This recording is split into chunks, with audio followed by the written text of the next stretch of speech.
Habari ndugu mnaotufuatilia na kutusupport. Kwa msionijua, mimi naitwa Pacheco Medundo. Mnaonijua nafikiri tunafahamiana au ni meneja yake na Mama Amina. Nimekuja kuzungumza zaidi ya clip ambazo naziona Mama Amina akiwa anaziakiwa na akifezeshwa kwa ajili ya vitu vidogo vidogo. Naombeni mfahamu kuwa yule ni ana changamoto na kwangu ametoka kwa sababu ya changamoto, sio kama mimi nimemruhusu au nimependa. Na baadhi ya changamoto ambazo nilishawahi kuzizungumzia na nilishawahi kuzipambania lakini nilishindwa kuzifanikishia. Napenda kuwashukuru pia viongozi wa chama. Niliona wamepost kuwa watu wote ambao wanamziaki Amina wazingatiwe na pia watafutwe. Nashukuru kwa hiyo.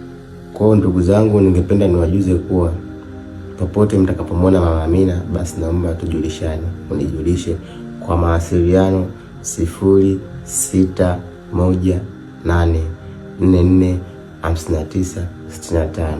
Naombeni tupambane tumpate ili tujue namna gani tutaweza kumsaidia, lakini pia kama kuna mtu anahisi anaweza akanisaidia ili tumpambanie kwenye lengo ya afya yake akae sawa, basi pia nitashukuru kwa hilo jamani.